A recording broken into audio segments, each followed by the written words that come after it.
Hello, friends. Welcome to the Logistics of Logistics podcast. My name is Joe Lynch. Thank you so much for joining us today. On the Logistics of Logistics, I talk to experts in logistics and transportation, warehousing, fulfillment, supply chain, and of course, technology. And during these interviews, I'm always the one asking the dumb questions. I ask the dumb questions so you don't have to. Today's topic is the Phoenix Factor, how Arizona became a logistics hub with my friend Chris Camacho. Chris is the president and CEO of the Greater Phoenix Economic Council, an organization working to attract and grow quality businesses in the Greater Phoenix area. Chris must be doing something right because Phoenix is booming, especially in logistics space. If you want to learn more about how Phoenix became a logistics hub, please take a listen. How's it going, Chris? Hey, Joe. How are you doing this morning? Doing great, doing great. So, Chris, please introduce yourself and your company and where you're calling from today. Yeah, Chris Camacho. I'm the president and CEO of Greater Phoenix Economic Council, which is a public-private partnership that's focused on driving economic development for all of metropolitan Phoenix, about 5 million people and about 22 municipalities here in the metro market. Very nice, very nice. And I know you're not in Phoenix today. So where are you today? Yeah, I wish I could say, Joe, I was soaking in the sun, but I'm here in the overcast, almost sunny San Diego. I'm still sitting over here as remnants from the biotechnology conference that was here last week, and I'll be heading back to Phoenix tomorrow. Excellent, excellent. So what do you guys do at the Greater Phoenix Economic Council? Yeah, Joe, our focus is primarily to support global companies as they're evaluating investment opportunities across the United States, but more specifically into Metro Phoenix, whether they're logistics and e-commerce firms like Amazon or Aldi's, all the way through big manufacturers like Taiwan Semiconductor and Intel, or even corporate headquarters, companies that are deciding where to place their corporate HQs.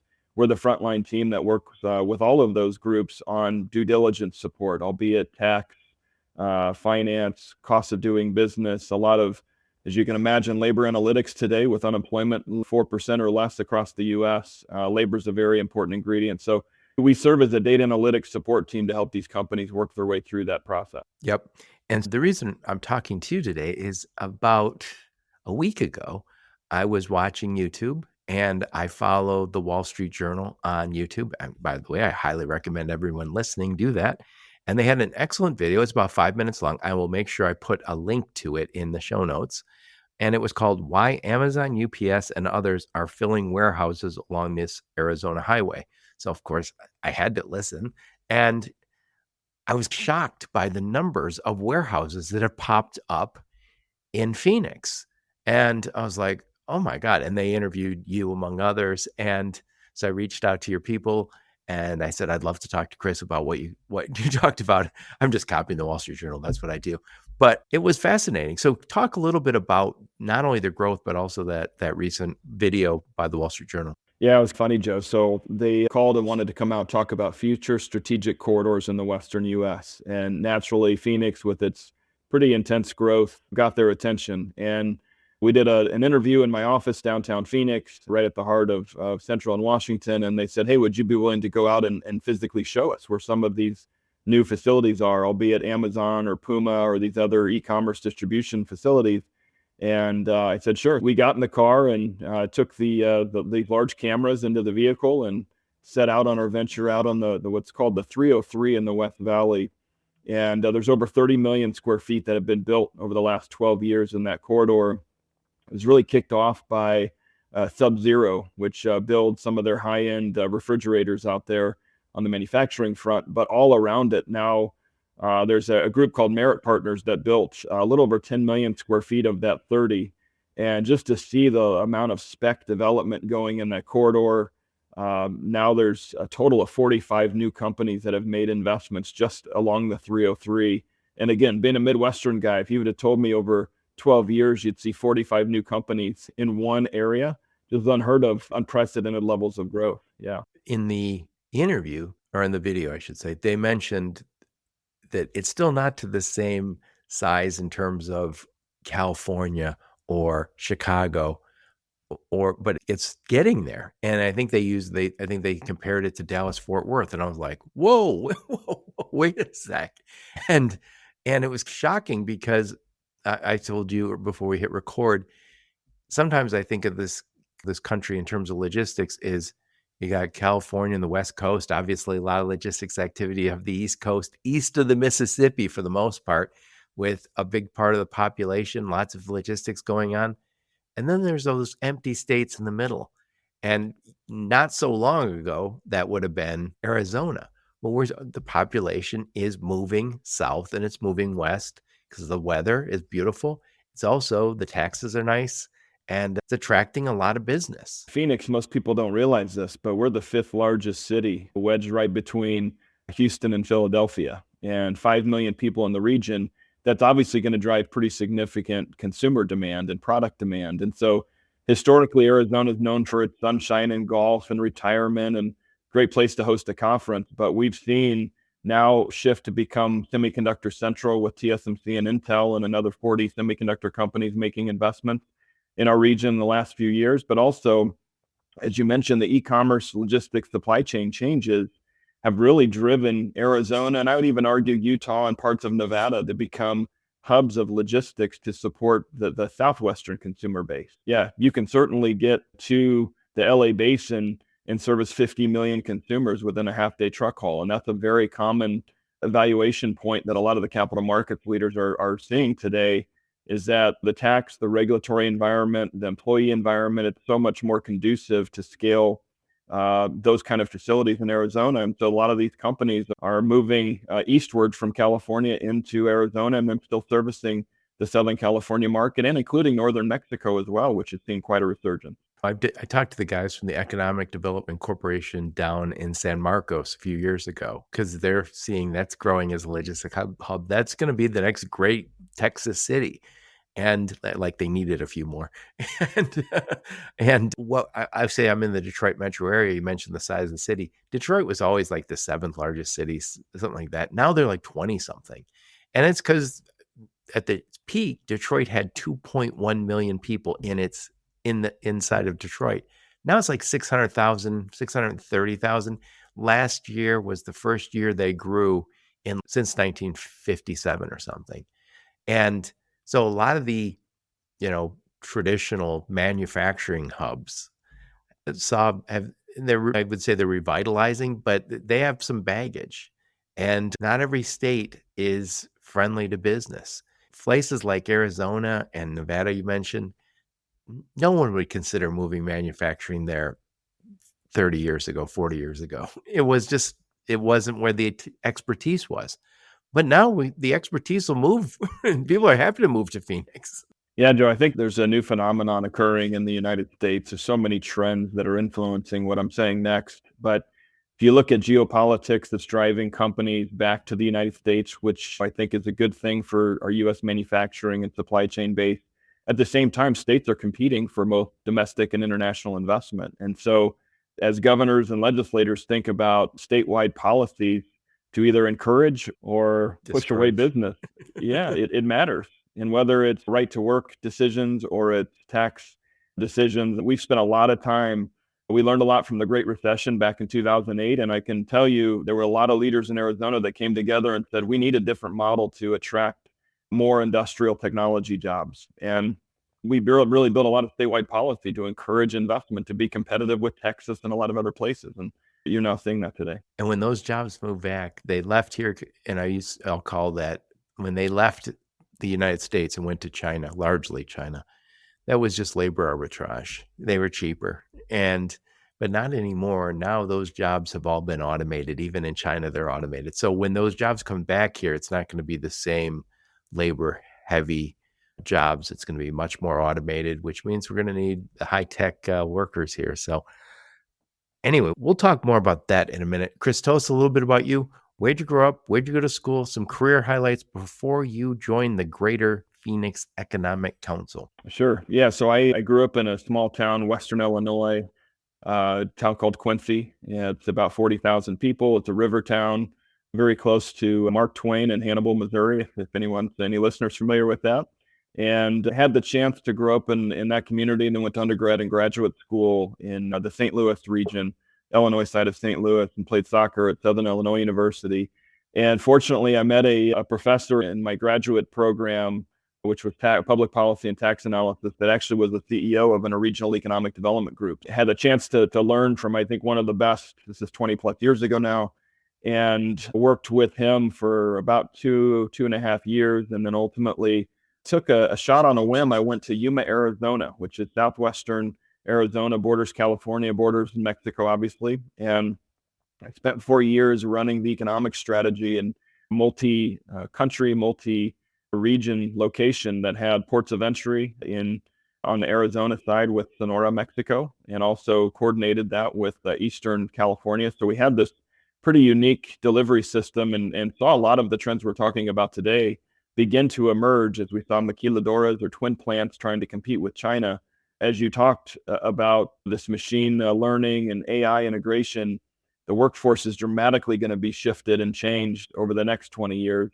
I don't think people realize how much it's going to change. And so part of, I'll come back to that, but part of the experience that I was so fortunate to learn along the border, the importance of commerce, the importance of immigration, legal immigration, how important that was. There were day laborers that would come from Mexico, do all of the lettuce picking in Yuma, and now Yuma is 90% of the nation's winter lettuce. Most people don't realize if you're eating leafy greens in the winter months, that's coming from Yuma, Arizona. And so I spent 4 years there, and then was recruited up to Greater Phoenix Economic Council, and I served as the executive vice president for 6 years before assuming the CEO role 10 years ago. 2014 is when I took over this role, and it's been a unique public-private partnership. I work with some of the largest corporations in the world, and I'm able to partner with these 22 municipalities to really be on the front side of these emerging trends, and even have been afforded the opportunity to work with now 3 different commerce secretaries on their advisory councils, both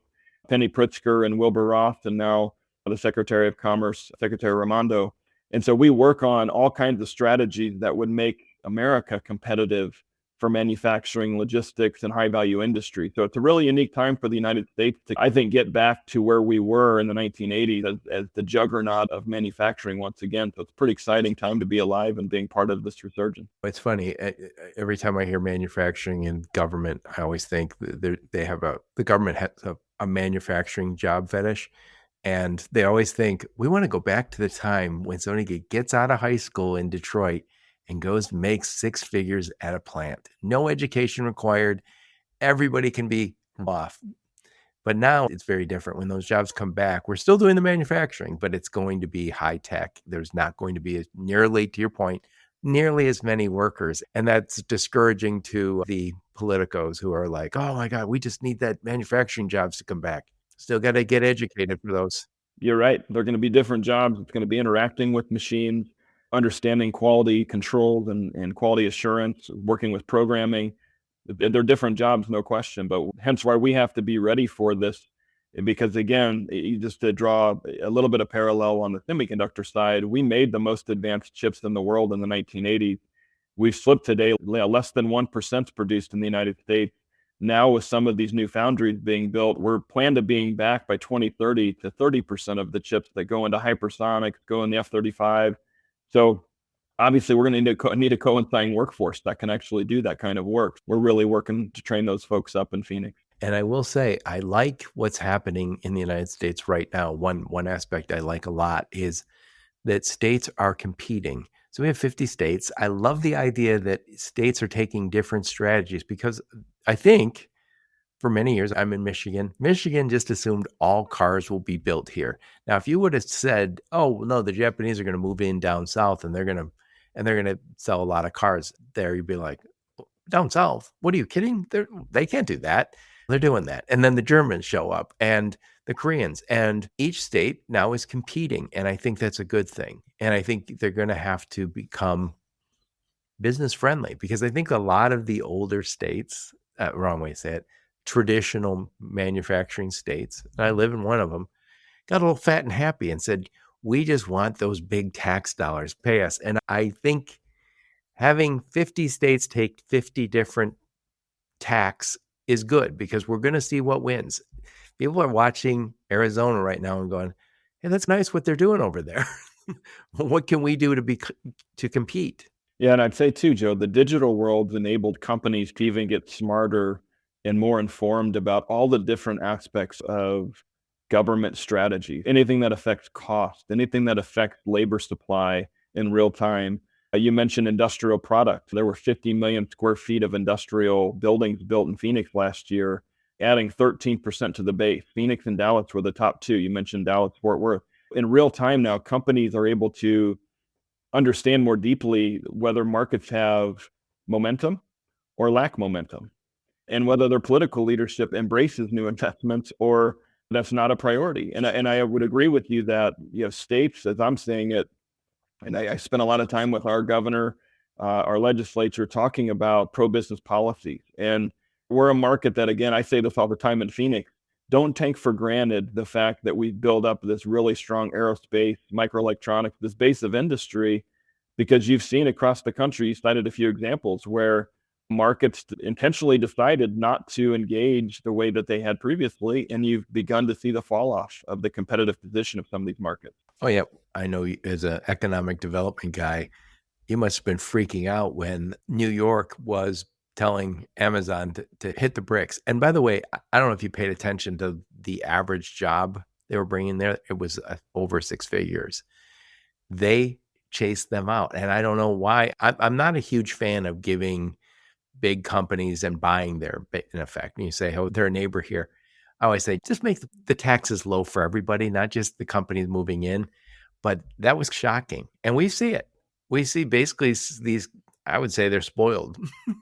And I'm sure there's a lot of New York parents who are like, my kid could have had a really good job at Amazon rather than having to move down to Chattanooga or out to Arizona. Anyway, before we hit record, I wrote down 1, 2, 3, 4, 5 things that I wanted to talk to you about. So these are the reasons that Phoenix is becoming this big. It's not just Phoenix, all of Arizona is becoming a logistics hub.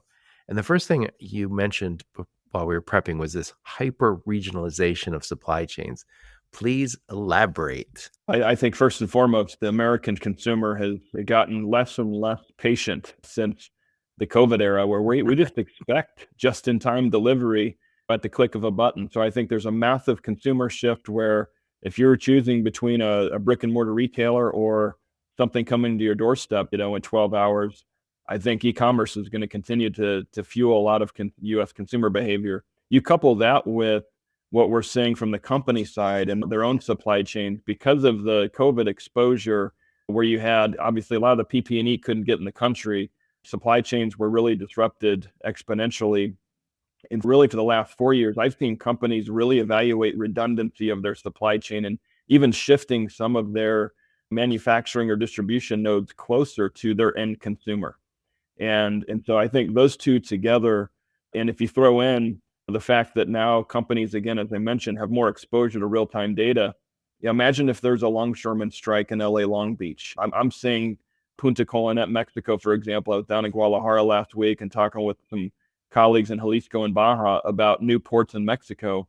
I think we are at the beginning stages of a new era of thinking about product distribution into the U.S. through not only current ports, but future ports along the U.S., Canada, California, and Mexico shoreline. But we have to, as state leaders, we're positioning our market with partners in alignment to take advantage of it. So I think those markets that get ahead of these curves are going to be just better situated for the next 50 years. Yep. And for a long time, we would look and say, okay, I get stuff. It's coming, let's just say it's coming from China. That was normally the right answer. It's coming from China. It goes to Port of Long Beach, Port of LA. Maybe it gets on the railhead. You take it to the railhead, goes by rail to Chicago. Then it gets on a truck and it goes somewhere.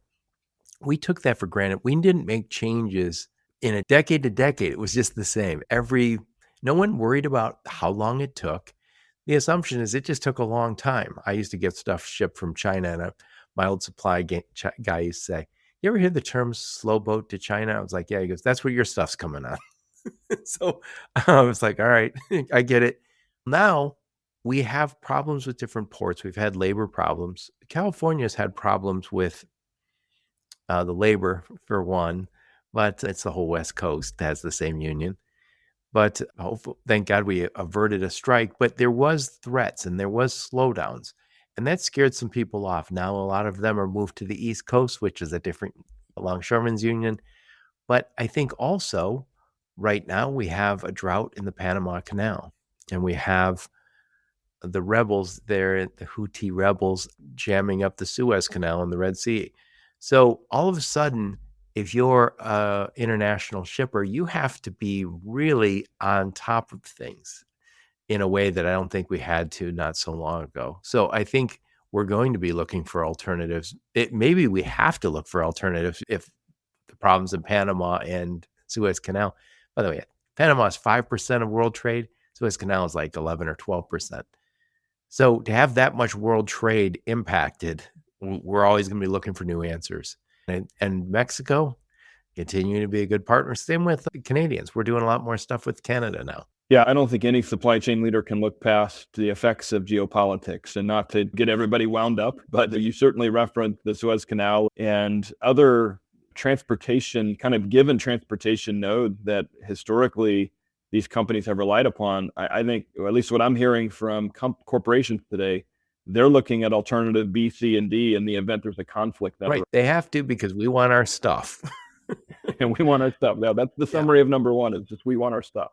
Yeah. And so this stuff, all these warehouses that are popping up, making Phoenix a logistics hub, traditionally those were in the Inland Empire, which is the area of Southern California that was all the warehouses. So when the freight got to Long Beach or LA, it just ended up in the Inland Empire, which was and by the way, still an enormous area of ports.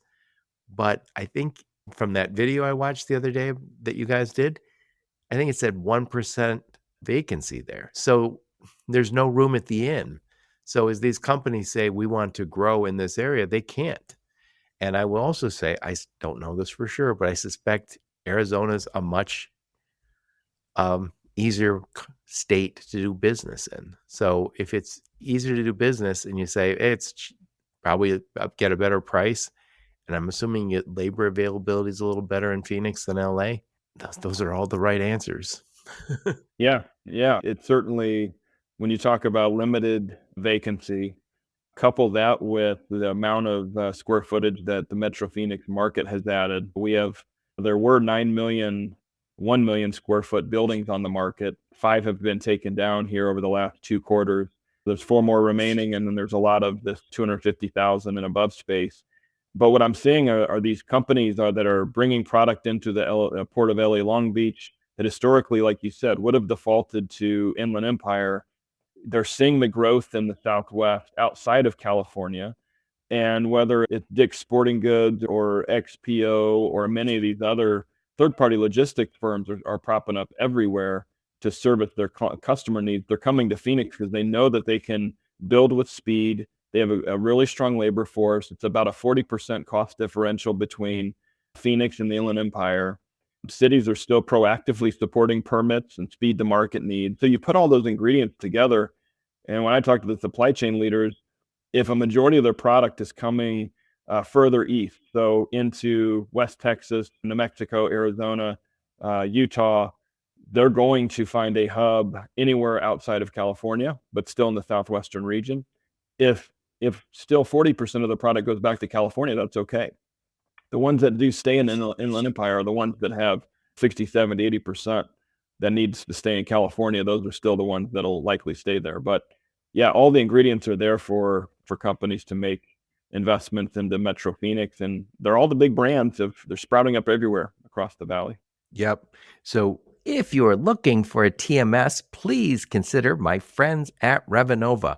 Revenova is a cloud-based transportation management system built on the Salesforce platform, which means it has a built-in CRM and a higher level of security, reliability, and performance. Revenova is used by many of the top 3PLs, brokers, carriers, and shippers because it has all the features. It's multimodal, and it comes with lots of premium features like predictive pricing. If you want to learn more, please visit revenova.com. That's REVENOVA.com, or check the show notes for a link to my interview with Mike Horvath, one of the founders of Revenova. So We talked about the hyper-regionalization of supply chains, and again, that's driven kind of by the same day, next day that we all know about. We also talked a little bit about there is a lot of new manufacturing that's coming. That's part of the nearshoring, part of that trend.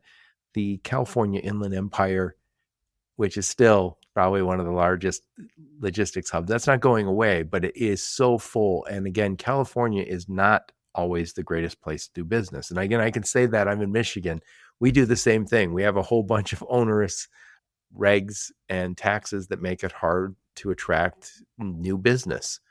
States like Phoenix are leading the way, saying, hey, guys, if you want new business to show up, you're going to have to change your ways.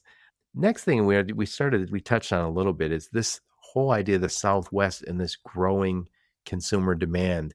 Obviously, we all know about Texas. That is always in the news, how everybody and their brother is moving to Texas. I said a few times in my podcast, I interview three types of people: from Georgia, people from Texas, and everywhere else. The third category. It is a huge hub, but it's not just Texas. It's the whole Southwest is growing like a weed as people leave California and as all the snowbirds move over there too. Yeah, and any of your listeners, I would encourage you, check out, I think this is probably the differentiator. When you look at how markets are investing in infrastructure to support the population growth, certainly Houston, Dallas, Austin, San Antonio, these areas for 30 to 40 years have had some of the highest population yield, job and population growth. Phoenix, the same. We've been up in that top 2, 3, 4 in the country. What's been different, however, because again, I spent a fair amount of time in Austin and in Dallas, Fort Worth. Phoenix invests in infrastructure. In 1985, we passed the half-cent dedicated sales tax to build out the 101, the 202, the 303 loop system. We have that up on the ballot again. So it was renewed in 2004. It's up on the ballot again this year.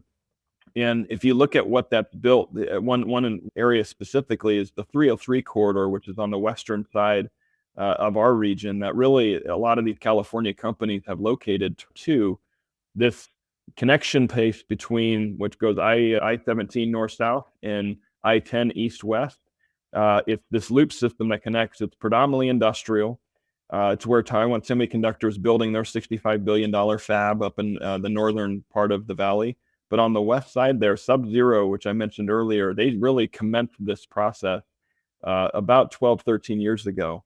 And since that time, we've had over 30 million square feet built. And it's no accident. Transportation has driven a lot of the interest, but our cities, there's 4 or 5 cities that abut the 303. They've been investing in capital improvement projects on water, wastewater, arterial road improvements, and all the labor supply was there. They were historically commuting into Central Phoenix and even the Southeast Valley. Now, this jobs corridor in the West not only has ample job creation, but significant investment levels. The population base is able to stay there, the resident base.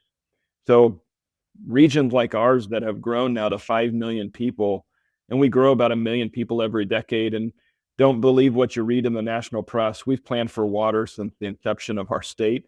So this assured water supply strategy that's been on the books and more formalized in 1980. If you pull a permit in Maricopa County, you have to have a 100-year assured water supply. When I talk to any of these national press outlets, they love showing the image of the Colorado River being down.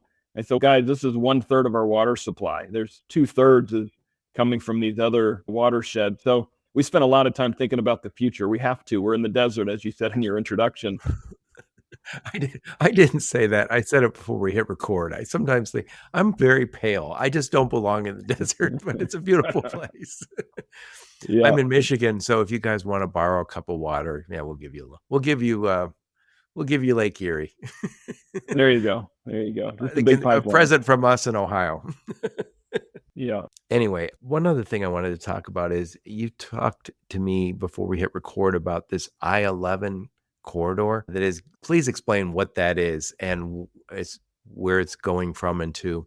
Yeah, so coming off the heel of NAFTA and now the passage of the USMCA, which is the 2.0 of NAFTA, this coordination between Mexico, US, and Canada is arguably more important than ever before. As we talked about this new kind of reset on supply chains, this corridor is going to connect Sonora, Mexico, which is one of the border states in the northern part of Mexico, connect through one of the major ports of entry, connect right through the western part of Phoenix, and go northbound through the improvements already made on the Nevada side, all the way up through the northern part of the U.S. into Canada. And so this is a new strategic corridor.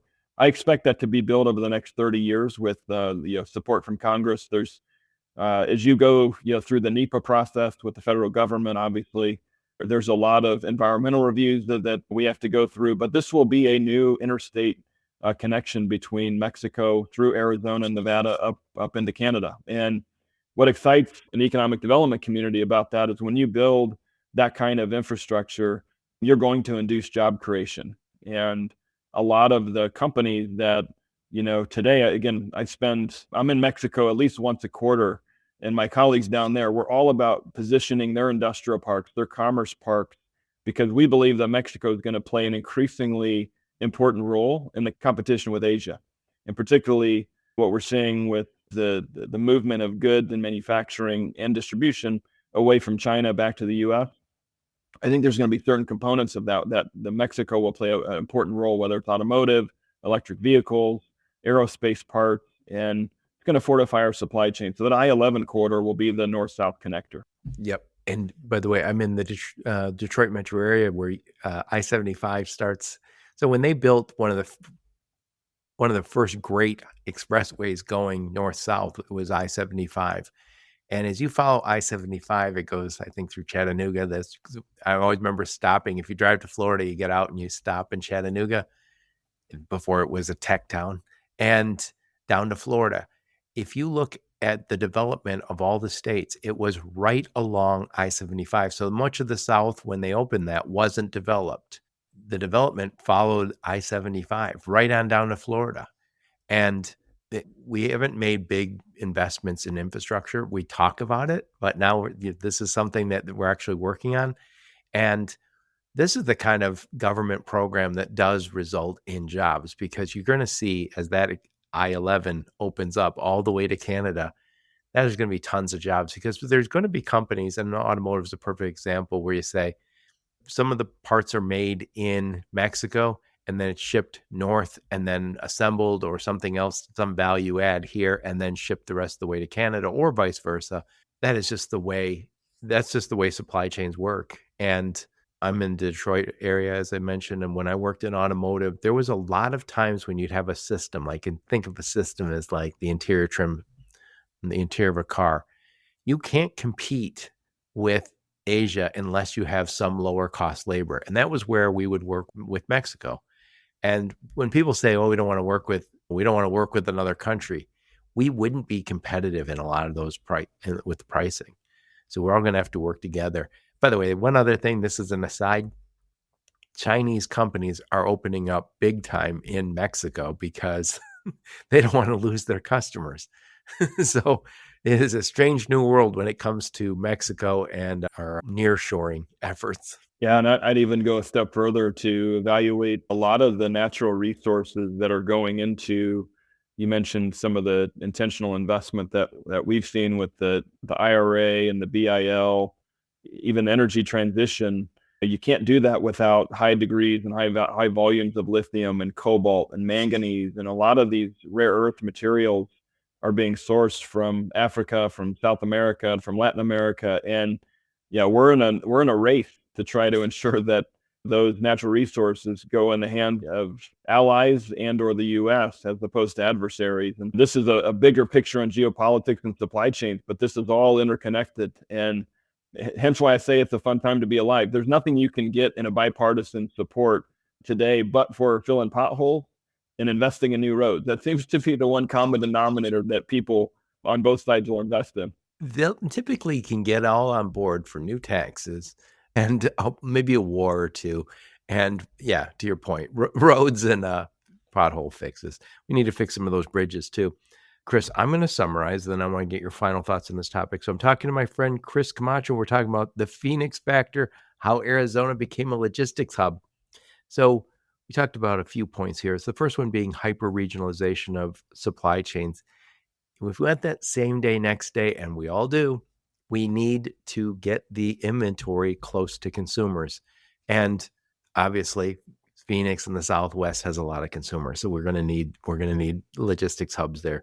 Secondly, we talked a little bit about this new manufacturing going on in Arizona, something that they didn't always have, but now they're big time in it. And then we talked about California Inland Empire, very few vacancies. You guys are what, 300 miles away from there? Just about, yep. So I think if California had plenty of open space, that'd be fine, but they don't. So this stuff ends up in Phoenix. Next, we talked about the consumer demand, which is just growing as the whole region grows. And then we talked about this I-11, which is a little longer term, but it basically speaks to we're building out that part of the country. I've said before on my podcast, until the infrastructure spending of the late 60s and 70s, Phoenix and parts of Texas weren't even connected to the rest of the United States. So they were you could get there, but not through a major expressway. So these infrastructure investments are really helpful to creating regions in this country.